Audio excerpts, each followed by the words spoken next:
Bonjour à tous, enfin, en tout cas bonsoir à tous plutôt, en tout cas bienvenue dans votre émission La Réunion est là.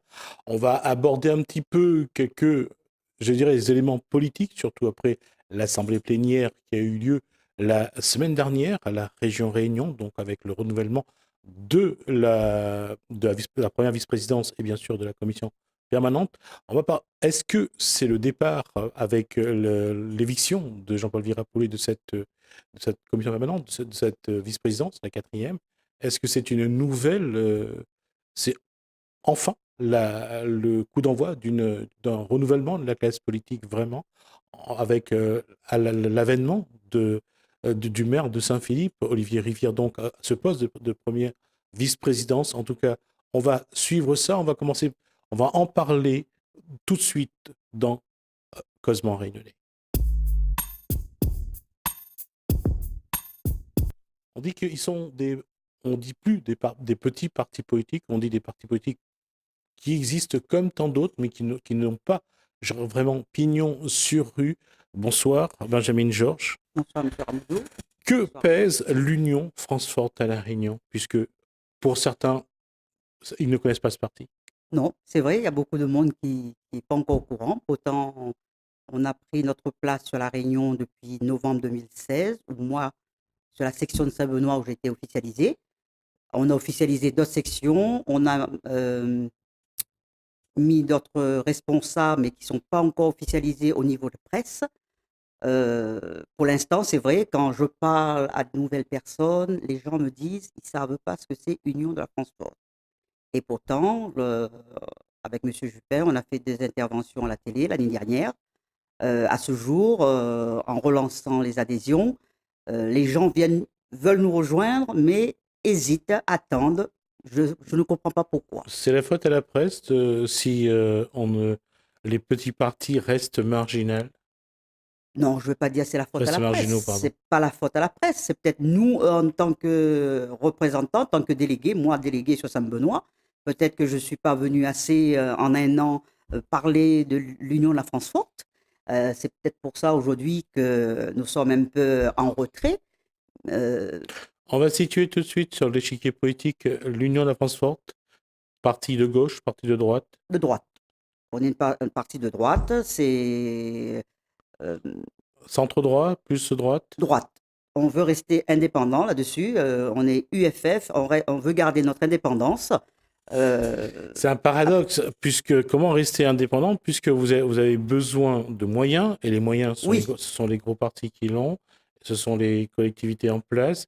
Et l'autre paradoxe, c'est que vous le vouliez ou pas, vous devez composer avec oui, l'année vos grands dernière, nous frères. avons rejoint M. Didier Robert sur la plateforme de l'Union La Droite. Et aujourd'hui, bon, on attend, on ne sait pas ce qui nous réserve, ce qui nous préserve M. Didier Robert. On attend toujours. Alors, voilà, c'est ça la question. Est-ce que vous êtes vraiment un parti politique? Finalement, est-ce que vous essayez d'exister en vous accolant un petit peu? On essaie de faire notre place. On va dire qu'on essaie de faire notre place. On a fait notre place parce que, bon, on a pu ouvrir quand même des sections. Après, bon, c'est sûr, on Mais a. comment venir j'allais dire, sur un échiquier politique? Comment dire qu'on est différent des autres si vous commencez déjà par vouloir être comme les autres? Non, on ne veut pas être comme les autres. Nous, on dit qu'on est un parti de la droite. Et voilà. Nous, on n'est pas au centre, on n'est pas au centre-gauche, on n'est rien, on est de la droite. Voilà. Nous, on reste sur la position de la droite. Bah, quand on regarde la position de la droite aujourd'hui, Oui, c'est vrai qu'aujourd'hui, il y a plus grand monde. depuis l'élection, depuis le mois de décembre, avec l'élection donc de Cyril Melchior à la présidence du conseil départemental, on voit que la droite a éclaté. D'un côté, Didier Robert, avec, entre autres, on va le dire, son actuel premier vice-présidence, son actuel premier vice-président. Il y a également le maire de Salazie. Il y a aussi le maire d'Étang Salé. De l'autre, il y a ceux qui ont préféré rester avec le maire de Saint-Pierre, entre autres Jean-Paul Virapollet, qui a voté Oui, pour Cyril Melchior. Comment il y a le centre droit, il y a voilà, c'est difficile. C'est vrai, c'est difficile alors aujourd'hui de dire qu'on est de la droite. C'est vrai, bah, nous, on a nos opinions, nos convictions de la droite. On va dire que Qu'est-ce qui explique que les petits partis qui veulent venir sur l'échiquier manquent j'allais dire, un peu de courage de se dire qu'importe la suite, il faut qu'on garde nos idées, nos convictions, nos valeurs, Oui. mais c'est difficile apparemment. Eh oui, c'est difficile. C'est vrai que c'est à l'heure d'aujourd'hui, c'est difficile. Mais on ne perd pas espoir, on ne perd pas courage. On essaie de travailler, on essaie. Moi, personnellement, j'essaie de faire du terrain, je rencontre des gens. Bon, c'est vrai qu'il y a des fois, je tombe sur des gens qui n'ont pas les mêmes convictions que moi. Ils m'écoutent. Bon, après, je repars. Je ne suis pas fâché avec la personne parce qu'en politique, il ne faut pas se fâcher. Moi, je dis, si on veut faire la politique, il ne faut pas se fâcher. Pas parce que lui, il est de la gauche et moi, je suis de la droite ou vice-versa, qu'on va se fâcher. Je suis parti chez la personne. Merci, monsieur, dame, de m'avoir reçu. Voilà. Et puis, on continue chacun notre chemin. Qu'est-ce qu'il faut en politique? Des convictions ou des ambitions? Il faut avoir des convictions et de l'ambition. Si on n'ose pas aller affronter les gens, si on n'ose pas aller frapper chez les gens, leur dire aujourd'hui que ça ne va pas, tout le monde voit bien que le gouvernement en place, il n'y a rien qui va. Il faut être réaliste, M. Ramoudou. À l'heure d'aujourd'hui, quand je vois les retraités, tout ce qu'on leur retire, la CSG qu'on a montée, on fait ci, on fait ça, où on va? Alors justement, puisque vous posez la question, je vais vous le dire en latin, quo vadis, la question c'est où vous voulez aller et quelle est votre ambition? Ben, moi, j'aimerais bien être là, que l'UFF soit reconnu. Pourquoi c'est difficile de dire que vous avez l'ambition d'aller au municipal de 2020 à Saint-Benoît? Moi, j'ai pas trop l'ambition. Le parti, si, parce que Oui, puisque le parti, on a envie d'y être sur une. Monsieur Voilà. Juppin, lui, en tout cas, il ambitionne d'aller. Il ambitionne, mais pas sur la ville de Saint-Benoît, je crois pas, a priori. Moi, je crois pas que c'est sur Saint-Benoît. Moi, je serais bien contente demain matin, ceux qui montent des listes sur Saint-Benoît, disent Madame Georges, vous pouvez nous rejoindre. Ben, je serais contente. Après, bon, il y a plein de choses, Monsieur Aramoudou, pour arriver là.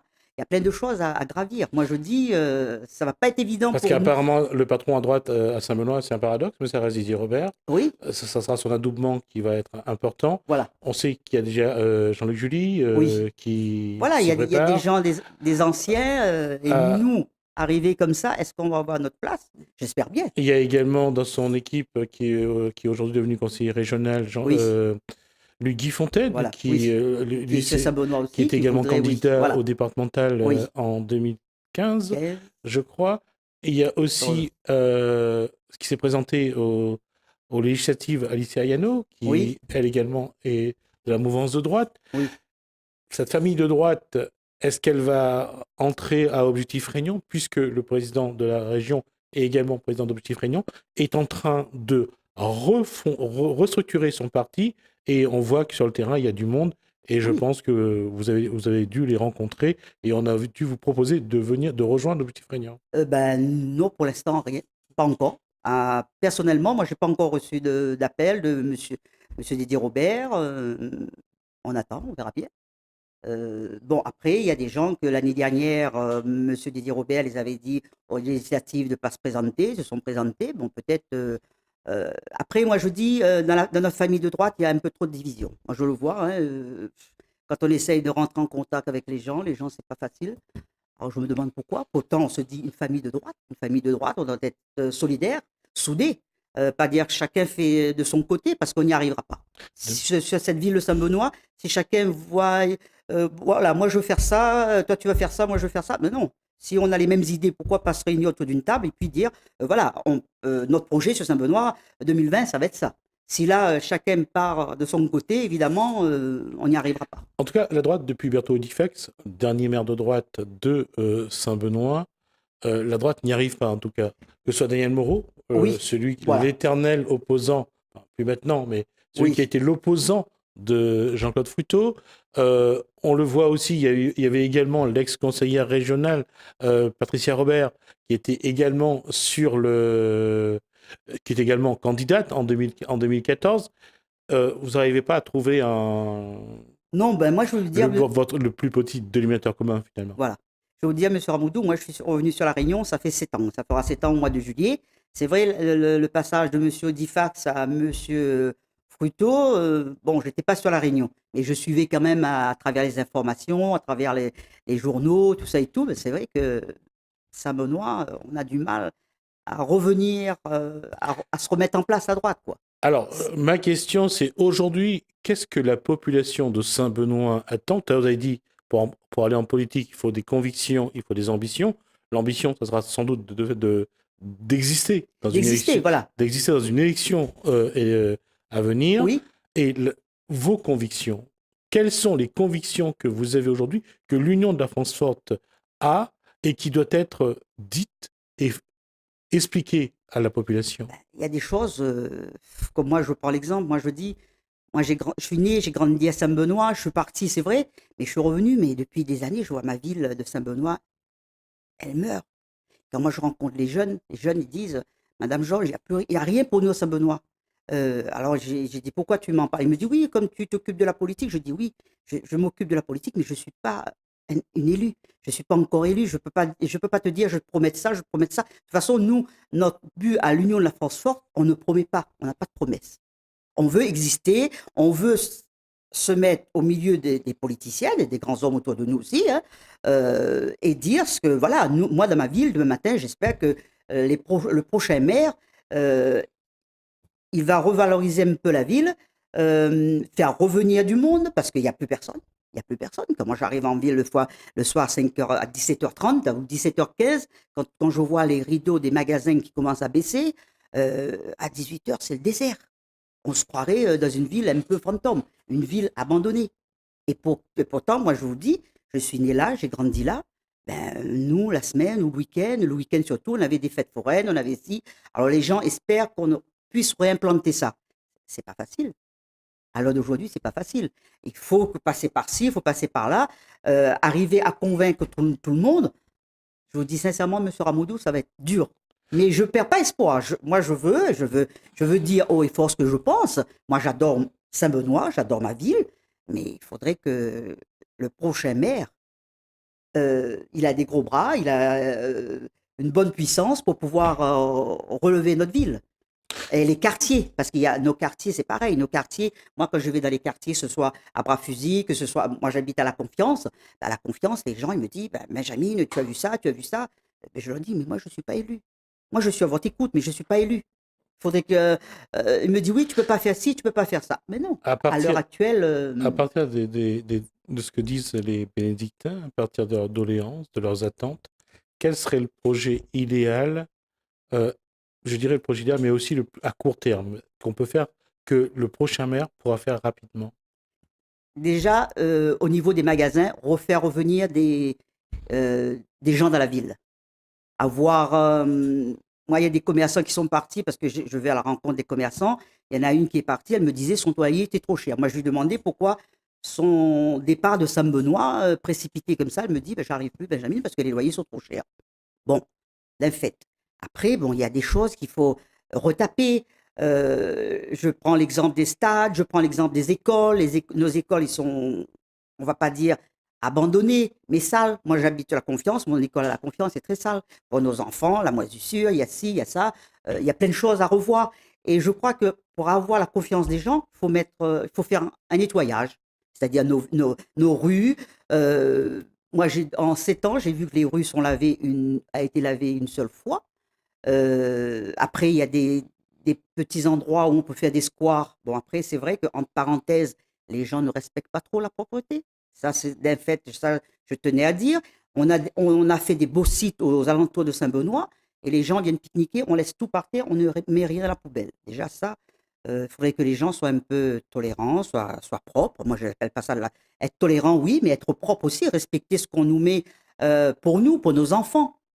Parce que si on nous fait une place, on nous fait un jardin pour les enfants et on vient pique-niquer, on nous laisse tout, ben, c'est sûr que ce soit nos élus, que ce soit ceux qui entretiennent ces sites, bon, des fois, ils arrivent là lundi matin, ils sont un peu dégoûtés par ça. Parce qu'on a pique-niqué le week-end, on a tout laissé sale et dire qu'on a des poubelles, on met des poubelles exprès pour que les sites soient propres. Qu'est-ce que je peux vous dire encore? Il faudrait que bon, nos élus nous écoutent un peu plus aussi. Moi, c'est vrai, j'ai pas eu l'occasion de rencontrer des élus. Les seules personnes où moi j'ai rencontré 2 fois ou 3 fois, c'est Monsieur Didier Robert. D'ailleurs, je remercie toujours de m'avoir écouté, d'être toujours à écouter ce que j'ai à lui dire. Bon, après, bon, les autres, je veux pas trop m'approcher pour l'instant. Je garde encore mes distances, mais euh, comme là en 2018, j'ai dit 2018, il faut qu'on se lance, l'UFF, il faut qu'on avance, il faut qu'on essaye de percer quelque part, de refaire des sections, mettre des délégués, des secrétaires et, et parler autour de nous, pas venir qu'à la télé. Moi, je descends dans la rue, je fais une conversation avec quelqu'un et je demande s'ils connaissent l'UFF. Malheureusement, à Saint-Benoît, il y a des gens qui ne connaissent pas encore l'UFF. C'est d'abord les individus que les gens reconnaissent avant de reconnaître un parti. Oui, à l'heure d'aujourd'hui, oui. Et qu'est-ce que les petits partis, parce que cela, c'est une question de moyens, qu'est-ce que, comment faire avec très peu de moyens pour communiquer? On arrive quand même, on arrive. Moi, là, j'ai demandé à mon président qui est à Lyon, le président de l'UFF qui est à Lyon, que j'ai eu l'occasion de rencontrer début janvier parce que j'étais en métropole. Lui, il fait tout financièrement, c'est de sa poche à lui. C'est vrai qu'on démarre, mais voilà, il faut faire des tracts. Moi, il m'a fait une plaquette pour faire des tracts. Peut-être en donnant des tracts, les gens oseront m'appeler parce que là, jusqu'à aujourd'hui, on disait l'UFF, mais on n'avait pas un numéro où on peut nous joindre. Moi, en tant que délégué, j'avais pas de numéro, j'avais mon numéro personnel, mais j'ai ouvert une deuxième ligne pour que demain matin, si je donne les tracts sur le marché, les gens puissent m'appeler, puissent venir me rencontrer pour qu'on parle qu'est-ce que c'est l'UFF, qu'est-ce qu'on attend nous, qu'est-ce qu'on espère demain matin. Moi, je vous dis, hein, moi, je serais contente demain matin que l'UFF soit dans des prochaines élections, pour 2020, pour les élections européennes, ou voilà. Moi, personnellement, de tout cœur, je souhaite ça. Qu'est-ce qu'il faut changer d'abord, les mentalités ou Oui. bien la ville, les mentalités? Mentalité et la ville. Si on ne change pas la ville, si on ne met pas des choses pour que les gens restent dans notre ville où on est né, où on a grandi, les gens partiront ailleurs. Ils disent que moi, je vais ailleurs pour les magasins, pour mon plaisir, pour tout, parce qu'il n'y a rien sur Saint-Benoît. Tous les gens me disent ça. Mais il n'y a rien, Madame Georges, il n'y a rien sur Saint-Benoît. Qu'est-ce que tu attends de même de Saint-Benoît? J'ai dit, si on part de principe, si on part dans un combat et on part perdant dès le départ, on n'arrivera pas. J'ai dit, il faut avoir de l'ambition, il faut être courageux, il faut y aller se battre. J'ai dit, si on ne se bat pas, on reste assis chez nous, on n'ose pas de dire ce qui va, ce qui ne va pas dans notre ville, on n'avancera pas. Hein. Déjà, il faut changer un peu notre ville, peut-être pour que notre jeunesse, même les personnes de mon âge ou les personnes un peu plus âgées, disent, nous, à Saint-Benoît, on a tout. Moi, quand les personnes âgées me disent, moi, je préfère aller faire mon marché sur Saint-André parce que c'est plus grand et ci et ça. À Saint-Benoît, moi, je vais le samedi. Saint-Benoît, moi, je trouve tout ce que je veux comme produit. Mais après, les gens, ils veulent trop tout d'un coup. Et c'est ça, ça. Est-ce que ce langage-là de dire aux gens d'être patients, de ne pas trop être exigeants, est-ce que ça marche en politique? Pas trop. Les gens, ils veulent tout d'un coup. Voilà. Moi, j'ai compris. Hein. Moi, je vois, il y a plein de gens autour de moi, les adhérents de l'année dernière. Là, je leur sollicite pour leur adhésion. Ils me disent oui, mais qu'est-ce que tu comptes faire? Mais j'ai dit, mais en un an, c'est vrai qu'on n'a pas fait. On n'a pas fait grand-chose aussi. On a créé des sections. Monsieur Jupin, il a mis des responsables dans des sections, sauf que ce n'est pas officiel. C'est pas officialisé encore devant les journalistes, comme je dis. Mais après, les gens, je leur dis, mais on ne peut pas avoir tout comme ça, du tac au tac. Il faut travailler. On ne peut pas dire, tu t'es adhéré une année, cette année, moi j'ai d'autres projets pour l'UFF. Oui, on peut avoir d'autres projets, mais il faut faire les choses lentement. On ne peut pas tout avoir. C'est pas Les gens, des fois, viennent autour, moi j'ai compris, il y a des jeunes qui nous rejoignent que par intérêt. Non, le but n'est pas ça. Si on vient en politique, c'est que par intérêt, alors on restera toujours en arrière. On ne pourra pas avancer. On ne pourra pas prendre de l'expansion. Parce que si on nous rejoint, parce que moi, je ne fais pas de promesses. Moi, je dis toujours aux gens, on est un mouvement politique, un parti politique, l'UFF. Voilà, ici à La Réunion, au national, on est reconnu. Mais là, ici à La Réunion, moi, je peux rien vous promettre. Moi, personnellement, je fais ça pour. J'ai été nommé délégué sur Saint-Benoît. J'ai du monde autour de moi, mais après, il ne faut pas attendre. Moi, je ne fais pas de promesses. Je ne peux pas dire aux gens, rejoignez-moi, demain, je vous donne du travail ou quoi que ce soit. Ce n'est pas mon but. De toute façon, on ne le peut pas. Avec ce langage-là, il y a une chance de gagner une élection, quoi. Oui. Alors la question c'est, est-ce que vous êtes prêt à vendre votre âme au diable pour gagner une élection? On ne va pas dire ça, mais. Si, je vous pose la Oui, question. il faudrait y arriver. Il faudrait y arriver, monsieur Raboudou, c'est vrai. Mais ça va être dur. Mais je ne suis pas. Vous n'êtes pas prête à le vendre, votre âme? C'est ça? Si, je serais prête à le vendre du moment que on arrive à percer, on arrive à dire demain matin haut et fort ce qu'on pense. Moi, comme je dis, moi, je critique personne. J'essaye d'être en paix avec tout le monde. C'est pas évident parce qu'il y a des gens qui essayent de vous tirer, qui essayent de vous fusiller. Il faut rester humble. Moi, mon papa était un homme de loi. Il m'a toujours dit, il faut respecter autrui pour qu'autrui te respecte. Alors aujourd'hui, moi, après, si les gens veulent me fusiller, qu'ils se arment bien. C'est pas. je vendrais mon âme si c'est pour sauver l'UFF, pour pouvoir que l'UFF prenne l'expansion, pour que nous, à La Réunion, Mais on- au bout, finalement, si c'est pour ressembler à certaines personnes en place, est-ce que ça vaut le coup de vendre ton je âme? ne veux pas vendre mon âme pour ressembler à certaines personnes en place. Non. Mentir, mettre des gens, parce qu'il y a souvent, il y a des gens qui mentent aux gens d'en face. On leur dit, rejoignez-moi, moi je vous promets, prochain contrat, prochain boulot, je peux vous faire pour vous. Non, ça, il ne faut pas le dire. Moi, je vous dis sincèrement, à l'UFF, nous, on ne peut rien faire pour dire, on va faire des promesses aux gens à l'heure d'aujourd'hui. Non. On n'est pas là pour mentir aux gens, pour abuser de la faiblesse des gens, parce que ça ne sert à rien. Si on fait ça, M. Ramoudou, alors d'aujourd'hui, nous, l'UFF, moi, en tant que délégué, si je fais ça, ben, je retrace ce qu'ils ont fait les autres hommes politiques avant. Parce que si on marche sur les mêmes traces d'avant, pourquoi aujourd'hui on est perdu? Pourquoi il y a plein de choses qu'on n'arrive pas à... Il il y a un espoir qu'un jour émerge une nouvelle génération qui soit plus honnête, qui soit plus humble, qui soit, je dirais, qui ne sont pas prêts à venir juste pour les intérêts personnels. Ah, j'aimerais bien. Ah, j'aimerais bien et j'espère bien et je le souhaite de tout cœur. Qu'ils ne viennent pas que pour leur intérêt personnel, pour dire que voilà, j'existe, le parti existe, mais c'est grâce à moi. Non, il ne faut pas dire ça. Non. Nous, on est là, moi en tant que délégué, moi je ne viens pas là aujourd'hui pour dire ah, aujourd'hui l'UFF existe à La Réunion parce que voilà, je passe à la télé. Non, non, il ne faut pas dire ça. Il faut travailler. Parce que si on ne travaille pas sur le terrain, si on ne va pas à la rencontre des gens, on restera en arrière. Et si demain matin, c'est la jeunesse qui viennent et qui veulent faire comme les autres, ben moi je leur dis, c'est pas la peine de venir. C'est pas la peine. Ça sert strictement à rien. Autant qu'on travaille honnêtement, on dit aux gens les choses réelles, qu'on ne mente pas. Et c'est ça souvent les hommes politiques. Certains, en parenthèse, je dis, dans les journaux, à la télé, hein, certains hommes, ils ont menti aux gens. Et c'est pas bien. Moi, j'appelle ça d'abuser de la faiblesse des gens. Pas parce que tu as un titre en tant que on te dit tu fais de la politique, tu es politicien ou politicienne et tu mens aux gens. Non, ça, il faut pas le faire. Et c'est comme ça, les gens ne viennent plus vers nous. Les gens croient, ils croient que nous, on est comme les autres, comme les avants. Ils disent que ben, aujourd'hui, vous faites en politique, vous allez mentir comme tout le monde. Moi je vous dis sincèrement, moi, quand je vais militer, je ne vais pas mentir à mon prochain. Je lui dis, voilà, moi, si tu me rejoins, voilà, nous, on peut faire ça. On peut engendrer, faire des projets ensemble, pour soit 2020, soit dans les prochaines élections. Mais je ne vais pas lui promettre la mer, la montagne ou quoi que ce soit. Je ne peux pas. Là, ce serait de mentir. Et moi, c'est pas mon but. Moi, c'est pas mon but de mentir à qui que ce soit, un militant ou une personne qui me rejoigne, et surtout, soit une personne âgée, ou soit une personne de tout âge, hein, comme je dis, parce que je rencontre de tout âge, hein, de plus jeunes aux plus personnes âgées et tout. Mais je ne vais pas leur mentir, M. Ramoudou. Quel est mon but de mentir?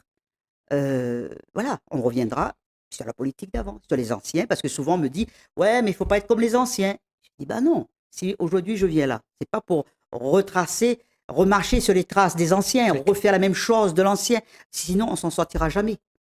Merci, Benjamin Georges. Merci à vous, M. Ramoudou, de m'avoir reçu. De l'Union de la France forte. En tout cas, on aura l'occasion, en tout cas, de reparler sans doute de votre parti, puisque je pense d'une façon ou d'une autre, vous êtes engagé donc Oui, dans les prochaines élections de 2020, 2021 et de 2022. On va rester sur la politique, on va parler de la région Réunion.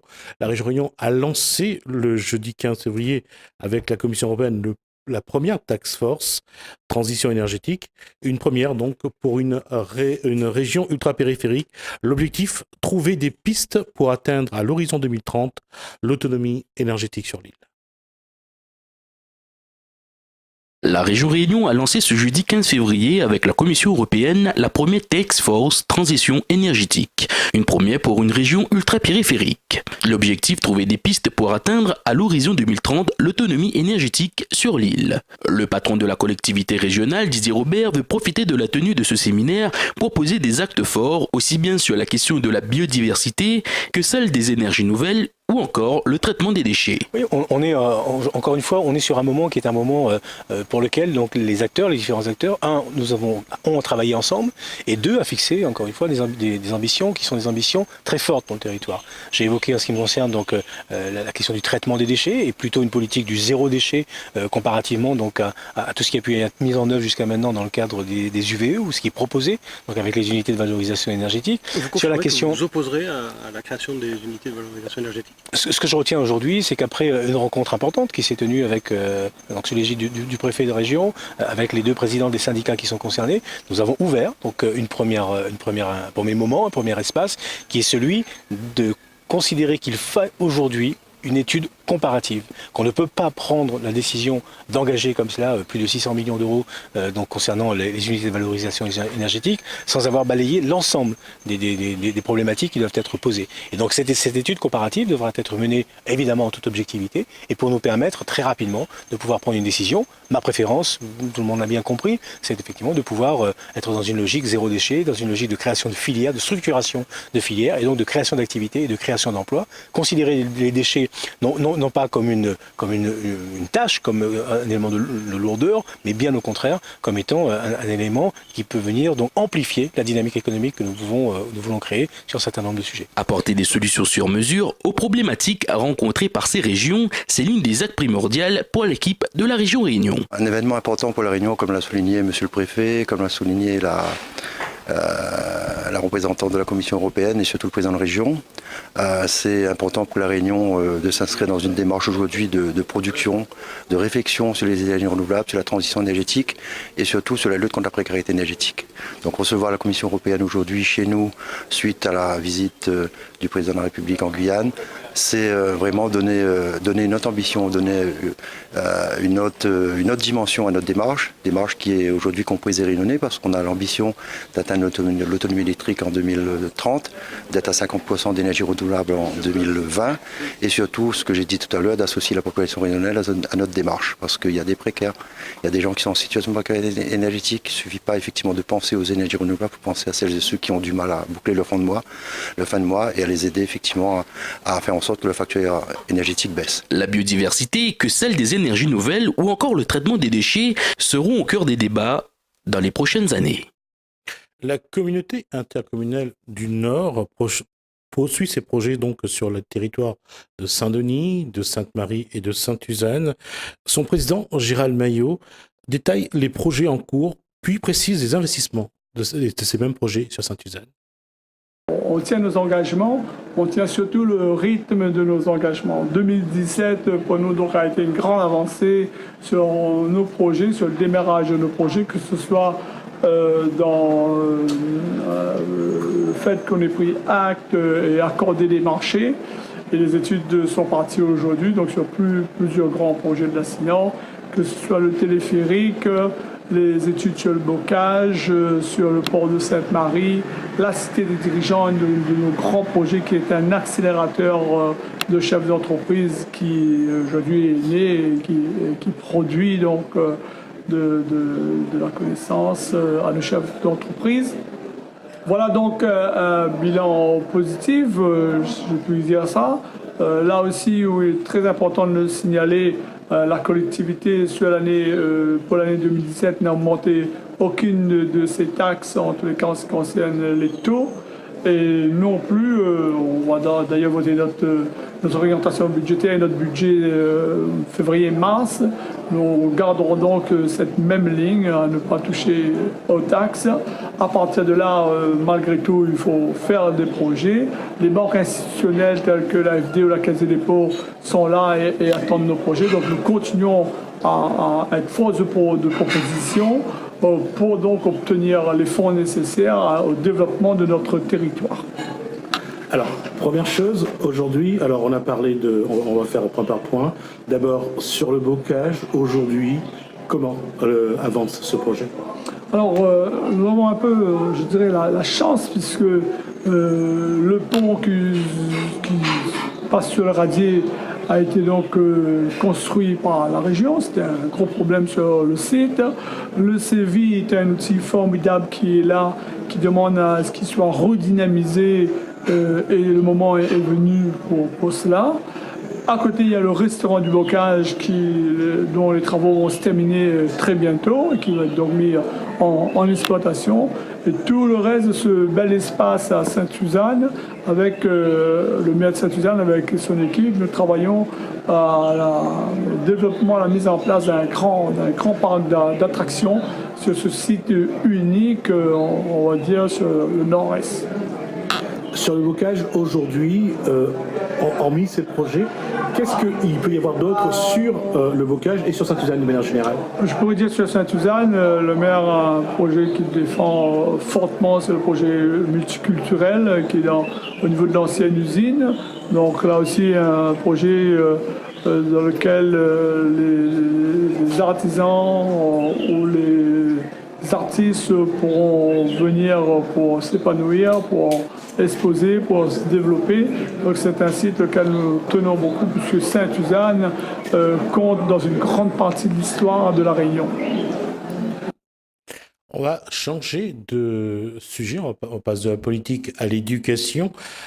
Le registre, c'est donc parler de yoga. Il s'agit ici de l'éducation du bien-être de l'enfant. Aujourd'hui, cela se passe par l'apprentissage donc du yoga et c'est de le plus jeune âge, selon Sylvie Bernabé, enseignante. Quand on parle du yoga dans l'éducation, ça veut dire quoi? Ça veut dire qu'on applique des techniques issues du yoga traditionnel pour que les élèves à l'école soient plus détendus, apprennent mieux, puissent mieux rentrer dans les apprentissages avec plus de sérénité et de confiance en eux. Alors comment on enseigne le yoga aux enfants? Alors on l'enseigne de façon ludique, où on travaille beaucoup sur le vivre ensemble, l'accueil des autres et l'accueil de soi. Et on prépare son corps aux apprentissages à travers des exercices d'étirement, des exercices de respiration et des exercices de concentration. Depuis la mise en place de l'apprentissage du yoga en milieu scolaire, d'abord comment on réagit les enseignants? Qu'est-ce que ça leur a apporté? Les enseignants sont très demandeurs de techniques pour que les élèves réussissent mieux, soient plus attentifs. Dans ce monde où tout va très vite, où on est très porté sur les écrans.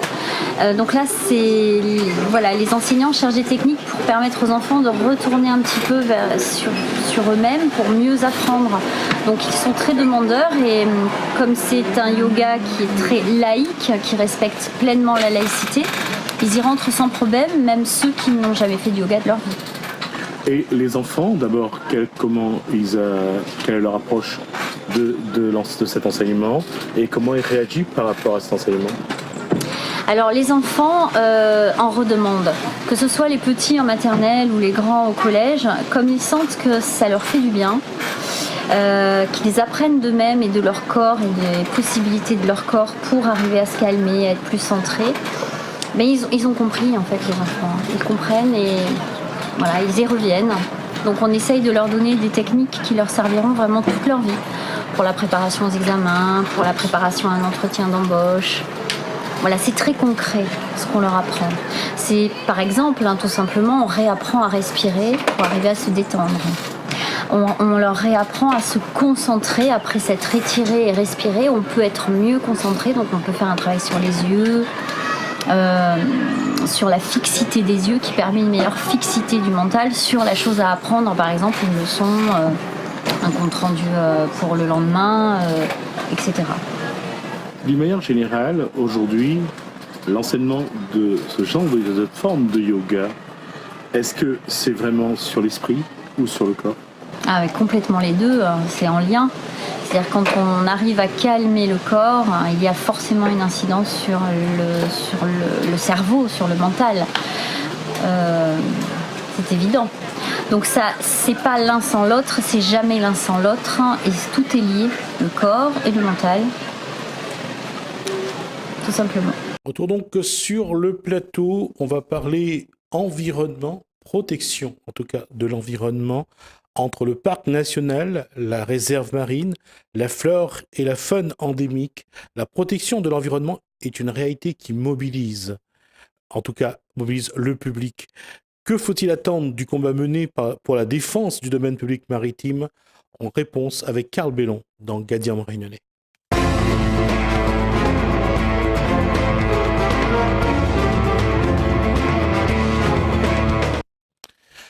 Bonsoir Carl Bellon. Alors allez, on va rapidement dire, on le connaît d'abord en tant que médecin sur Saint-Paul, on le connaît aussi en tant que politique, il a eu sa carrière politique. Aujourd'hui, j'allais dire, c'est un petit peu comme si on revenait aux sources, c'est-à-dire défendre l'environnement. Non, je pense qu'en tant que Réunionnais, on doit toujours être à l'affût et défendre son île. Et en dehors de toute autre considération, je veux dire qu'on ne peut pas être insensible, notamment à ce qui se passe au niveau de ce lagon.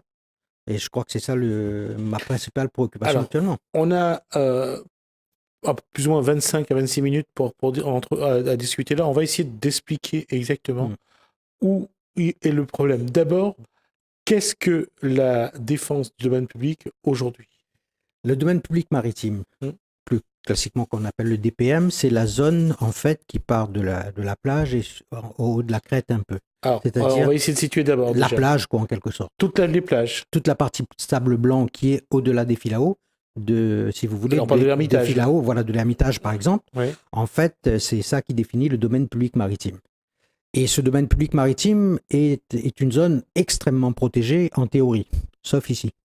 Et c'est une zone qui doit être protégée aussi. Enfin, je crois que on l'a vu aussi dans d'autres endroits. On l'a vu en Corse, par exemple. Il y a eu toujours cette envie de la part de promoteurs, de restaurateurs, d'aller sur ce Tout à fait, mais je comprends les restaurateurs maritime. ou même les personnes qui ont des entreprises. C'est normal, ils veulent toujours mieux et le meilleur emplacement possible. Mais avant tout, il y a quand même aussi le respect de l'environnement. Et ça doit être. Il y a des lois qui sont là pour ça, il faut les respecter. C'est un paradoxe parce que qui c'est qui signe les permis de construire? C'est assez compliqué, disons-nous, parce que normalement, le domaine public maritime est sous la responsabilité de l'État.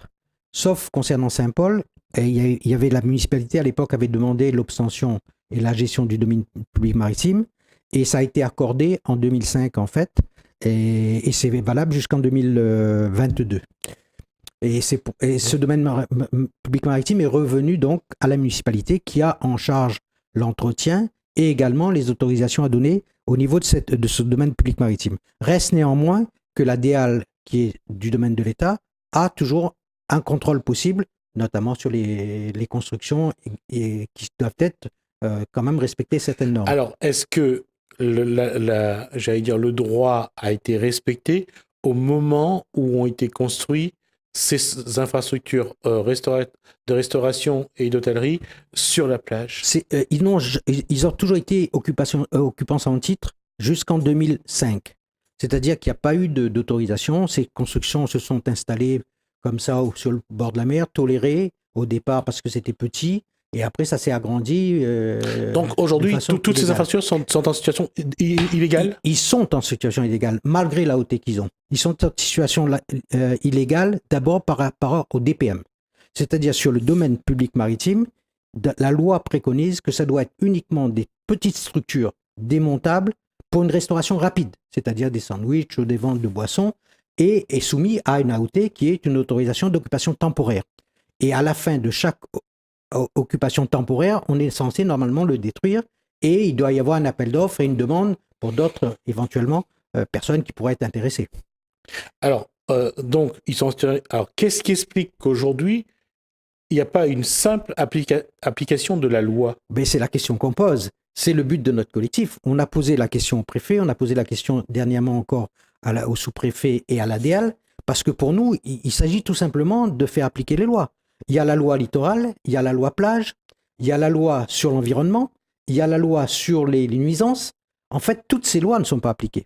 Et pourtant, ils reconnaissent eux-mêmes qu'il y a une occupation qui non seulement est illégale, mais même qui va en contrevenant à l'érosion. Et ils sont tous conscients que, par exemple, il y a eu la construction dernièrement encore de la Mama sur un mur de gabion est une hérésie à ce niveau-là. L'agrandissement de la bobine avec ses 100 mètres carrés autorisés et 150 mètres, 175 mètres qui a été construit était pour le but de faire enlever à la bobine toute la partie qui était sur la mer, qui n'a pas été fait. Et malgré tout, la DEAL et la municipalité ferment les yeux. C'est-à-dire que si vous conduisez sans permis, on vous dit non monsieur, c'est pas grave, continuez. Ben à un moment, il faut que ça s'arrête. Alors, quelles sont les instances de l'État, les instances de la commune? Faut-il voir? D'abord, ce domaine public maritime appartient à qui? À la commune ou à l'État? Ça nous appartient à nous d'abord, Réunionnais. Et après, ce qui est important à signaler aussi, c'est que ce domaine public maritime est le garant, disons, de l'état du lagon. C'est-à-dire que la mer a un effet très simple. c'est-à-dire la vague en montant, doit ne pas rencontrer d'obstacles de façon à pouvoir amener le sable le plus loin possible sur l'arrière-plage. Et c'est ce renouvellement du sable qui fait que le lagon d'abord respire, et il ne s'ensable pas, et deuxièmement, la plage est renouvelée. Rappelez-vous, il y a quelques années, quand vous alliez à la plage, vous essayez de courir sur la plage. Vous aviez du sable, tellement de sable qu'on avait du mal à courir. Et c'était du sable blanc. Maintenant, vous allez sur la plage le matin, qu'est-ce que vous voyez? C'est noir. Il n'y a plus de sable. Et qu'est-ce qu'on a à la place? Des morceaux de coraux, des morceaux de carrelage, des bouts de fer, des bouts de béton, des galets. C'est-à-dire tout ce qui, avec les matériaux qu'ils ont utilisés illégalement d'ailleurs, se retrouve soit dans le lagon, soit en bordure de plage, et qui représente même un danger pour nos enfants. Mais ce qui est plus grave que ça dans tout ça, c'est que rappelez-vous la plage, par exemple, des Roches Noires. Il y a seulement 10 ans de ça. C'était une des plus belles plages de l'île. C'était magnifique, il y avait du sable blanc. Maintenant, quand vous allez voir aux Roches Noires, il n'y a plus de plage du tout. C'est-à-dire que cette plage a totalement disparu parce qu'il n'y a pas eu l'effet de laisse. La mer ne pouvait plus monter, déposer le sable. Et c'est la même chose qui est en train de se passer au niveau de ce lagon. C'est-à-dire que la mer en montant, dès qu'elle rencontre un obstacle, notamment ces restaurants, qu'est-ce qu'il fait? Il reprend le sable, il repart avec. Il ensable le lagon, les coraux n'arrivent plus à respirer, on a des algues qui se mettent à la place, et même les crabes qu'on a connus à la plaque ou les moules, ils ont totalement disparu. Il n'y a même plus un crabe sur cette plage-là. Et pourtant, vous vous rappelez, le soir, on s'amusait tous à 5, 6, 7 heures, dès qu'il commençait à faire nuit, à essayer de prendre des crabes sur ce nid. Et vous n'en trouverez plus maintenant. Donc aujourd'hui, c'est bien la protection de l'environnement, et on parle aussi de quelque chose, parce que on parlera tout à l'heure un petit peu je dirais, du passé politique de Karl Belon, mais juste avant, aujourd'hui, il y a aujourd'hui, on parle du patrimoine réunionnais. Ouais. Il y a une volonté aussi de préserver ce parti du patrimoine réunionnais, parce que quelque part, c'est un bout de la Réunion qui s'en va. Vous savez, c'est pas nous qui le disons en plus. Il y a eu, il y a eu à Hanoï, en 2003. On va préciser qu'Hanoï, c'est au Vietnam. Voilà, au Vietnam. Et lors du congrès mondial, on avait dit que ce lagon était classé dans les 10 sites au monde à préserver absolument par sa biodiversité. Vous avez l'université de 2005 avec des études qui montrent que ce lagon était en train de mourir. Vous vous rendez compte? Un rapport de la CEPREN de 2003 dit qu'il faut absolument retirer ces restaurants et même dégager l'arrière-plage, c'est-à-dire même reculer. Il ne faut pas le faire si on veut qu'il y ait l'effet de laisse et que le lagon puisse revivre depuis 2003. Et on est combien aujourd'hui? On est en 2007. Et bien au contraire, non seulement on a vu ces restaurants s'agrandir, mais on a vu à côté de ça des murs faits par les privés, en bord sur le DPM aussi. Il y a quand même un paradoxe, parce que qu'on le veuille ou pas, et même si c'est pas encore un enjeu politique, à un moment donné, il faudra quand même parler de la responsabilité de la commune de Saint-Paul sur ces 15-20 dernières années. Oui, mais moi je suis d'accord avec vous, sauf qu'une chose où je ne suis pas tout à fait d'accord avec vous, ce combat je l'ai mené déjà depuis 2003. Non, je parle pas de politique. Non, on parle de municipalité. Moi je parle de la responsabilité de la Justement, commune qui normalement accorde les crédits. Justement, il y a eu une prise en compte de ce problème en 2003. Le permis de construire, pardon. De 2003, il y a eu une prise en compte de ça. C'est pour ça que la mairie de Saint-Paul de l'époque avait demandé, avec une motion en 2003, faite pour demander à l'État de retirer ces restaurants et d'accorder le domaine public maritime à la municipalité. Justement, c'était dans l'esprit de pouvoir nettoyer le DPM et faire ce travail écologique et laisser à la mer faire ce travail. Et vous savez aussi bien que moi ce qui s'est passé après. Le préfet de l'époque qui est parti a signé un AOT en 2005-2008 bloquant toute velléité de pouvoir enlever les restaurants. Et en 2008, mars, élection, changement de maire. Je crois que là-dessus, s'il y a eu des municipalités, on peut dire ce qu'on veut de la municipalité de l'époque, mais au moins, il y a eu, même si le résultat n'est pas visible aujourd'hui, mais il y a eu au moins une tentative importante. Il y a eu, rappelez-vous, quand même à l'époque, la destruction du toboggan, l'ancien restaurant. Il y a eu la destruction de l'extension du Novotel sur le front de mer. Il y a eu la Massilia qui a été détruite. Je veux dire qu'il y a eu quand même, il y a eu coupure d'eau et d'électricité pour ces restaurants, pour essayer de les faire partir. Je veux dire qu'il y a eu quand même des tentatives qui ont été faites à l'époque. Maintenant, c'est vrai que c'est encore plus grave maintenant parce que la municipalité a la totalité maintenant de l'utilisation de ce DPM, de faire ce qu'il a. En tout cas, il en a la responsabilité. Il a la totale responsabilité aujourd'hui. Et compétence, responsabilité et la possibilité d'autoriser avec Tamarin qui est à côté l'instrument de la municipalité. Maintenant, je pense que je crois que le combat n'est plus à ce stade-là. Je crois que maintenant, vous êtes devant un arrêt cardiaque. Vous avez un malade qui a une crise. Maintenant, il est en arrêt cardiaque. Là, il ne faut plus chercher qui fait quoi, qui va faire quoi. Il faut qu'on mobilise toutes les énergies et on se dit une bonne fois pour toutes, il faut qu'on fasse ce travail de libérer ce DPM pour laisser à ce lagon la possibilité de vivre. On a 2500 km² à La Réunion. On a 7,5 km de lagon. Voilà, en tout et pour tout. On n'est pas Maurice avec 200-300 km de plage. Il y a 7,5 km. Et est-ce que vous ne pensez pas que les générations qui doivent venir, nos enfants, nos petits-enfants, ils n'ont pas le droit de voir un jour ce que c'est que ce lagon qui est quand même magnifique le soir? Est-ce que c'est pas agréable d'être sur la plage le soir, de s'asseoir et ne pas avoir un mur de restaurant en face et pouvoir regarder la mer ou un coucher de soleil tranquillement?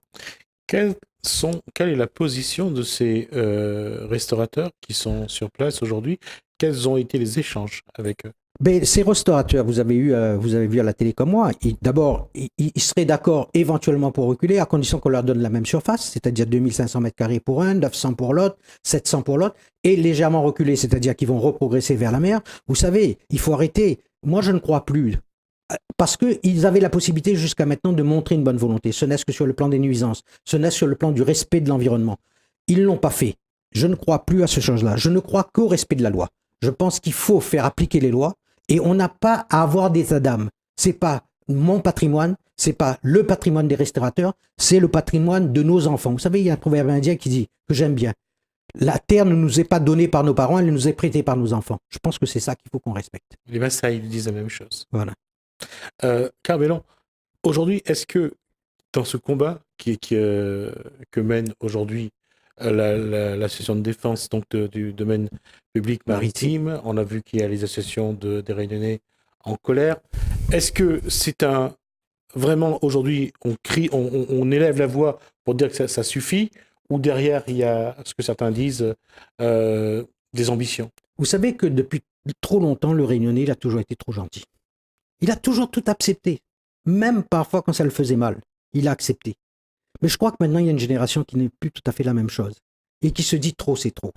Et qui se disent qu'à un moment, il faudra respecter la Réunion. Quand on parle des Réunionnais, je parle de Réunionnais, souvent on a tendance à vouloir dévier le combat sur un problème raciste. Mais quand vous habitez à La Réunion, vous êtes Réunionnais. Et vous avez le devoir de protéger cette île.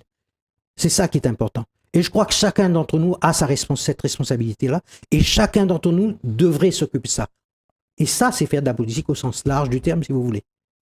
Et quand on parle de politique, est-ce que quelque part aussi, autour de ça, quand on regarde tout ce qui est aujourd'hui, qui est sur l'échiquier médiatique, qui est sur la place médiatique, est-ce que soit il y a un emballement, ou quelque part, il y a ceux aussi qui essayent soit de réduire un petit peu à des ambitions politiques, soit de dire que c'est un problème d'identité, soit c'est un problème raciste. Alors, comment se situer par rapport à ça? Je crois que tous ces arguments, je les ai balayés déjà d'un revers de main. Sur le plan politique, je n'ai aucune ambition. J'ai 65 ans, je vais prendre peut-être ma retraite très bientôt, je n'ose pas le prendre parce que j'adore mes malades pour l'instant, mais à un moment, j'envisage de prendre ma retraite et pouvoir profiter un peu les quelques années qui me restent. Donc sur le plan politique, je n'ai aucune ambition. Et si ce n'est que la protection de mon île, oui, ça c'est une ambition. Je veux dire que ça doit être l'ambition de chacun d'entre nous. On ne peut plus laisser faire les choses comme avant et on ne peut plus tolérer certaines choses. Et je crois que ça, les Réunionnais l'ont bien compris et ils le montrent aujourd'hui par les soutiens qu'on a tous les jours. Maintenant qu'on a vu le combat qu'on mène et on sent qu'il n'y a pas d'autre argument puisque nous on se bat uniquement pour l'application des lois. Quand on sait qu'on ne peut plus m'attaquer sur le plan politique parce que j'ai démontré ce que j'ai pu faire et que je n'ai pas d'autre ambition. Quand on a essayé de l'amener sur un combat oreilles créoles. Mais vous savez, j'ai toujours dit aussi, là aussi le problème c'est qu'on crée un racisme à l'envers actuellement. C'est-à-dire dès qu'un Réunionnais ouvre la bouche, hop, on crie au racisme ou au scandale. Mais à un moment, il faut que ça s'arrête aussi. Je crois que ça aussi c'est un combat d'arrière-garde. Je crois qu'on est tous concernés par ce problème-là. Il n'y a pas de Réunionnais, il n'y a pas de oreilles. Mais moi, je ne vois pas d'autres mots pour appeler un métropolitain oreilles. Ça n'a jamais été péjoratif, ça. Moi-même, j'appelle ma petite fille une petite oreille, parce que mon fils est marié avec une métro. Je veux dire que il faut qu'on arrête ce combat d'arrière-garde. Je crois que, par contre, il faut qu'on apprenne à respecter la Réunion, à nous respecter en tant que tel. Moi, j'estime que c'est vexant à mon égard, quand j'interviens dans ce domaine-là, qu'on ramène à ce combat-là. C'est-à-dire qu'on méprise le Réunionnais qui est en moi, là. Et ça, je n'accepte pas. On va juste rappeler que vous vous êtes fixé 3 règles, en tout cas en politique. En tout cas, pour vous dire que j'ai toujours appliqué. Alors, vos 3 règles, c'était quoi? Mes 3 règles, c'était moralité. Il faut moraliser la vie publique. Et je pense que de ce côté-là, je n'ai jamais eu de casserole et je n'ai jamais eu quoi que ce soit qu'on puisse me reprocher en politique. La deuxième chose, j'ai toujours un énorme mandat. Je suis peut-être le seul qui est démissionné de la région pour ne faire que le conseil général à l'époque. Et j'avais dit qu'à 60 ans, je m'arrêterais parce qu'il faut laisser la place aux jeunes en politique. Il faut qu'on arrête toujours de barrer la route et de vouloir tout faire alors qu'on n'est pas capable de faire parfois une seule chose. Je vais vous poser la question, mais ça va peut-être vous faire sourire. Ceux qui vous prêtent d'être le porte-voix d'Alain Bénard sur Saint-Paul dans l'optique de 2020, ils se trompent? Non, je n'ai aucune... je réponds tout de suite parce que Alain Bénard pourra lui reprocher ce qu'on veut. Tout le monde, personne n'est parfait. Mais cette municipalité dans laquelle j'ai appartenu a fait son travail en matière d'environnement au niveau du DPM. Maintenant, Alain Bénard est assez grand pour mener sa carrière et je crois que moi, je l'ai dit, de toute façon, je ne serai pas sur la liste d'Alain Bénard et je ne serai sur aucune liste. Ça, c'est clair. Je ne peux pas être plus clair que ça. Ce qui veut dire que ça vous donne encore plus de motivation, plus d'envie pour aller au bout de ce combat? Oui, j'ai une énorme motivation aujourd'hui parce que je me rends compte que la tâche est importante et je me rends compte surtout les difficultés qu'il y a en face. Et je me rends compte que les gens en face ne veulent pas faire appliquer les lois. Et c'est ça que je trouve révoltant. Et mon travail là-dedans, tant que je pourrai, c'est d'essayer de démontrer. On a fait un travail, vous avez pu voir, tous les arguments, l'argumentation qu'on a tiennent par des études, par des lois. Et nous, on demande simplement que, comme partout ailleurs, quand vous êtes dans votre véhicule, vous respectez le code de la route, vous respectez les lois. Mais pourquoi, sur le domaine public maritime, on ne fait pas respecter ces lois? Il y a quand même une chose à laquelle il va falloir rester réaliste, c'est que il va falloir quand même montrer du doigt l'actuelle municipalité. Il va falloir montrer du doigt ce que l'État n'a pas appliqué comme loi. Je ne suis pas accusé qui que ce soit. Non, pas accusé, mais il faudra quand même demander à ces instances. J'ai demandé à rencontrer la municipalité que j'ai rencontrée. Il y a eu une réunion de travail ensemble. Je n'ai pas eu de retour jusqu'à maintenant. Mais j'espère que le maire prendra conscience que maintenant, il y a une prise quand même de conscience des Réunionnais et des Saint-Paulois notamment. Et je crois que c'est tout à fait dans son intérêt de faire en sorte que ce domaine public maritime soit respecté. Ça, c'est son travail.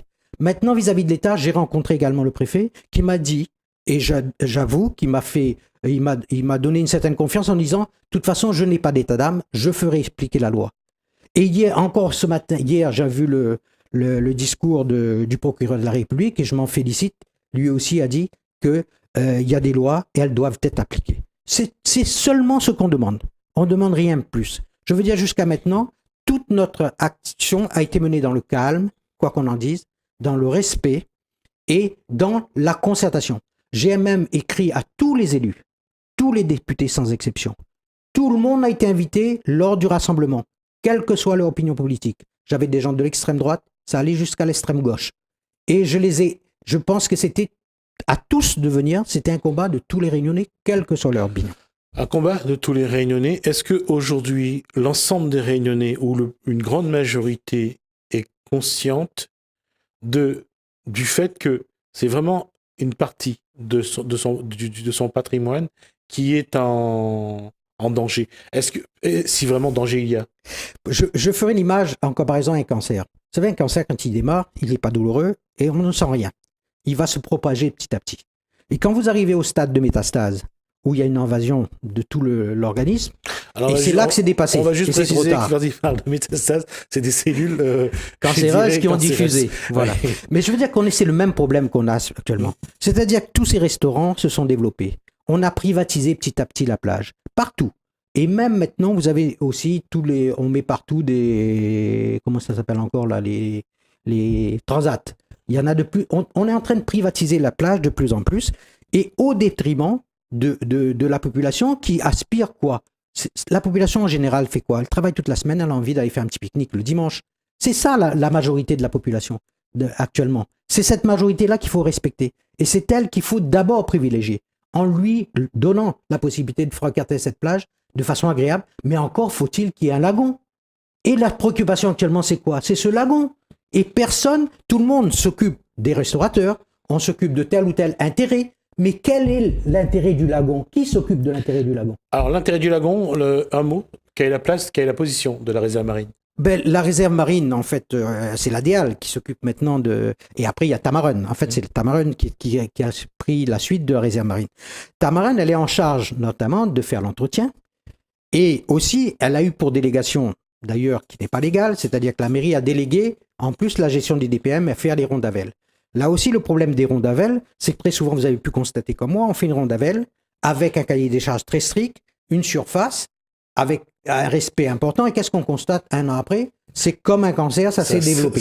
Comme un cancer, ça s'étale, ça s'élargit. Mais là aussi, si on ne fait pas respecter d'emblée le cahier des charges, vous avez quelqu'un, vous lui donnez un pied, il prend toujours un carreau. Mais à un moment, il faut que ça s'arrête. C'est un paradoxe, Carl Bellon, parce que si on remonte à 15 ans en arrière, le problème, c'était les camions-bars.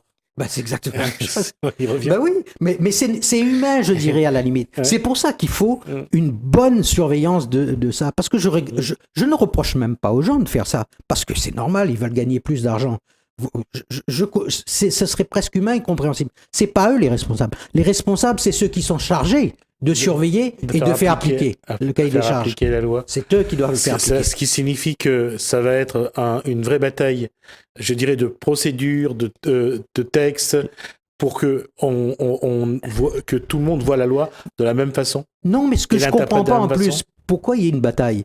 Mais c'est ça qui est incompréhensible. Parce qu'il y a des lois qui sont là. Et ces lois ne sont pas respectées. D'accord. Et c'est nous, les Réunionnais, maintenant, qui doivent prendre position, aller se battre pour dire, appliquez la loi, simplement. Ça, c'est quand même un paradoxe. Alors qu'il suffit simplement d'appliquer les lois, comme partout en France actuellement. Vous avez des restaurants qui avaient 100 ans d'âge sur la Côte d'Azur, vous avez vu comme moi, à Golfe-Jean, à Nice, partout. Et même le président de la République a dit, il n'est pas question qu'on fasse d'état d'âme au niveau du DPM. Il faut dégager le DPM, le domaine public maritime. Oui, de toute façon, je crois qu'on arrive à un trop-plein. Je crois que ces infrastructures ont envahi le domaine public maritime. Et aujourd'hui, il va y avoir apparemment un retour à des choses plus je pense qu'à un saines. moment, il faut revenir à la sagesse et au respect de la nature. Partout à La Réunion, il n'y a pas que Saint-Gilles. On prendra l'exemple à Terre-Sainte, vous prendrez l'exemple à Saint-Leu. Partout, il y a eu un laxisme, un laisser-aller. Et ça, c'est aussi le rôle du politique. Parce qu'on brosse dans le sens du poil l'électorat. Mais à un moment aussi, il faudra peut-être sévir. Comme comme on est en train de polluer partout. Comme des gens qui jettent n'importe quoi, n'importe où. Mais je crois que là aussi, il faudra sévir. Parce que parfois, les gens, s'ils ne comprennent pas qu'il faut vraiment faire attention et qu'on vit sur une petite île de 2500 km² avec une faune et une flore uniques parfois au monde, et qu'il faut protéger, c'est peut-être aux responsables de prendre ça et arrêter de toujours penser en nombre de voix ou combien je vais avoir aux prochaines élections.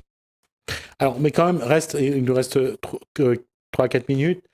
Carl Bellon, quand on est à quel stade de la procédure et qu'est-ce qui va se passer? Bon, on a 2 recours qui est en cours, et là, je fais confiance à la justice pour le régler. On a un recours en référé pour les AOT qui nous semblent pas tout à fait dans les normes. Alors, on va rappeler quand même l'AOT que dans ce cas-là, c'est autorisation d'occupation temporaire. Ça n'a rien à voir avec autorisation. Et on a un autre procès qui est sur le fond même, c'est-à-dire sur le non-respect des règles du Albamis, sur toutes les lois qui sont au niveau du DPM. Donc ces 2 procédures sont en cours. On a à côté de ça une pétition qui a été faite et qui a été envoyée. On a tout un dossier constamment mis à la page, parce qu'il n'y a pas que ce problème des restaurateurs, parce que il y a aussi, et je l'ai dit tout à l'heure, la privatisation des chemins, des pêcheurs, où les Réunionnais n'ont plus accès à la plage parce que tout le monde a privatisé.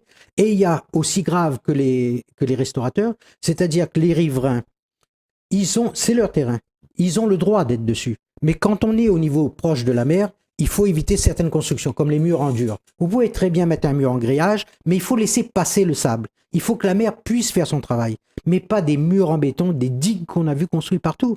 À un moment, là, il y a une concertation à avoir avec ces riverains et leur faire comprendre l'intérêt de respecter, laisser la nature faire son travail. Et même peut-être qu'à un moment, on n'a pas eu de cyclone depuis de nombreuses années. Et il est possible aussi que la nature fasse son travail à un moment ou à un autre. Mais là, il y aura des dégâts, je peux vous garantir. Parce que la nature aussi peut reprendre ses droits à un moment. Mais en attendant, cette nature est en train de souffrir. Ce lagon est en train de disparaître. Ce lagon est en train de mourir. Ce lagon est en train de s'ensabler. Les coraux sont en train de mourir. Et même certains disent que c'est peut-être trop tard. Vous avez un rapport du BAGM dernièrement, hein, qui disent que si on n'applique pas rapidement les règles, mais si vous n'habitez pas pratiquement sur la route nationale et à plus de 5 mètres, ben c'est fini. La plage, la mer, elle sera là dans quelques années. C'est-à-dire que Saint-Gilles, il n'y aura plus de Saint-Gilles, il n'y aura plus de plage. Et c'est ça qu'on veut. Je crois qu'il faut qu'on intervienne. Et il faut intervenir maintenant. Et vous savez, on est au stade, comme je disais, c'est de l'extrême urgence. C'est plus le stade où on peut se permettre de dire, ben on va attendre un petit peu, on va laisser courir encore quelques mois, quelques années, on va attendre les prochaines élections, on va essayer de faire le moins de bruit possible. Non, ça, il faut qu'on arrête. Et il faut qu'on se dise, maintenant, ça suffit. Ces personnes, ils ont bénéficié, souvent même gratuitement pendant des années. Ils ont été pendant des années, depuis 1970, ça a été revendu à d'autres, et c'est toujours les mêmes qui ont profité, souvent gratuitement, je le dis. Mais à un moment, il faut qu'eux aussi ils respectent aussi et nous rendent un petit peu notre patrimoine et qu'ils laissent au moins ce patrimoine respirer un peu tranquillement. En tout cas, Carl Bellon, merci. On va suivre ce dossier, en tout cas avec vous et avec tous ceux qui sont concernés. On essaiera de voir si les restaurateurs souhaitent avoir la parole. En tout cas, on est prêt à les recevoir. En tout cas, on va les solliciter aussi pour savoir un petit peu. Oui. On parle souvent du bilan économique. J'ai oublié de vous dire, parce que ça, c'est l'argument qu'on avance. C'est quelques personnes qui travaillent, et j'en suis désolé pour eux, c'est vrai, parce que eux, je les respecte, c'est des travailleurs. C'est pas eux le problème. Le problème, après, on dit c'est pour des raisons économiques. Pour soit le tourisme, et pour que les... D'abord, la première chose, c'est que le plus important, c'est que les retombées de ce lagon, en termes de retombées tous les ans, c'est plus de 100 millions d'euros. C'est en retombées. C'est-à-dire, s'il n'y a plus de lagon demain, il y a 100 millions qui disparaissent. Et s'il n'y a plus de lagon demain, il n'y a plus de Saint-Gilles, il n'y a plus de Côte-Ouest, il n'y a plus de zone touristique. Et le tourisme, s'il vient à La Réunion, il vient sûrement pas pour aller boire un burrito ou manger encore un steak frites, il vient surtout pour profiter du lagon et voir ce qu'on puisse leur offrir de beau en matière de nature. C'est ça qu'ils veulent, c'est du naturel. Merci, Carl Bellon. Donc, je rappelle donc que ce dossier, nous allons le suivre en tout cas du mieux qu'on peut en tout cas et voir un petit peu si la loi sera appliquée et qu'est-ce que va devenir ce littoral donc de Saint-Gilles. En tout cas, merci à vous de nous avoir suivis. Merci à François et à Lalena. Merci donc pour votre fidélité. Portez-vous bien. Je vous dis à demain.